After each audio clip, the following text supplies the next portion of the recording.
અરવલ્લી જિલ્લામાં કલા અને સંસ્કૃતિના રંગોથી છલકાતી એક અનોખી ઉજવણીનો આરંભ થયો છે। જિલ્લા કલેક્ટર શ્રી પ્રશસ્તિ પારીખની અધ્યક્ષ સ્થાને મોડાસા ખાતે યોજાયેલ કલા મહાકુંભ 2024-25નું ભવ્ય ઉદ્ઘાટન કરવામાં આવ્યું। આ કાર્યક્રમમાં રાજ્યના રમતગમત યુવા અને સાંસ્કૃતિક પ્રવૃત્તિઓ વિભાગ ગાંધીનગર અને કમિશનર શ્રી યુવક સેવા અને સાંસ્કૃતિક પ્રવૃત્તિઓ ગાંધીનગરના માર્ગદર્શન હેઠળ જિલ્લા વહીવટી તંત્ર, જિલ્લા યુવા અને સાંસ્કૃતિક પ્રવૃત્તિઓની કચેરી અરવલ્લી તથા શ્રી કે.એન. શાહ મોડાસા હાઈસ્કૂલના સંયુક્ત ઉપક્રમે યોજાઈ રહ્યો છે। આ 2 દિવસીય કલા મહાકુંભમાં જિલ્લાના કલાકારોએ વિવિધ ક્ષેત્રોમાં પોતાની પ્રતિભાનું પ્રદર્શન કરશે।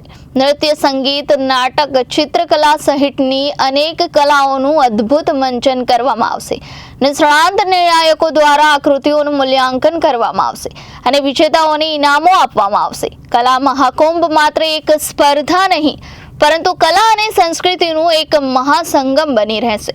અહીં કલાકારોએ એકબીજા સાથેના અનુભવો શેર કર્યા હતા અને નવી કલાત્મક પ્રતિભાઓને પ્રોત્સાહન મળ્યું છે। જિલ્લા કલેક્ટર શ્રી પ્રશસ્તિ પારીખે કલા મહાકુંભના સફળ આયોજન બદલ તમામ સંસ્થાઓ અને કલાકારોને અભિનંદન પાઠવ્યા હતા। તેમણે કહ્યું કે આ પ્રકારના કાર્યક્રમો દ્વારા જિલ્લાની કલા અને સંસ્કૃતિને નવી ઊંચાઈએ લઈ જઈ શકાય છે અને જિલ્લા સાથે રાષ્ટ્રીય કક્ષાએ પણ કલા પહોંચે છે અને તેને બિરદાવવામાં આવે છે, જેનાથી પ્રતિભાશાળી બાળ કલાકારોને પ્રોત્સાહન મળશે। ખૂબ જ સુંદર આયોજન થકી તેમની કલા લોકો સુધી પહોંચાડવા માટે સરકારશ્રી અને જિલ્લા વહીવટી તંત્ર દ્વારા સફળ કોશિશનો ભાગ છે। આ કલા મહાકુંભ દ્વારા અરવલ્લી જિલ્લો કલા અને સંસ્કૃતિના ક્ષેત્રે એક નવો અધ્યાય લખી રહ્યો છે।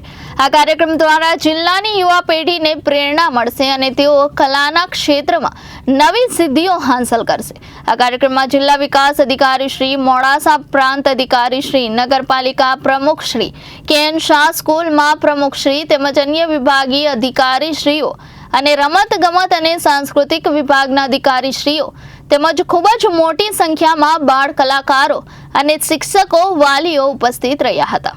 Reporter Hitendrasinh Rathod, Janadesh news, Aravalli.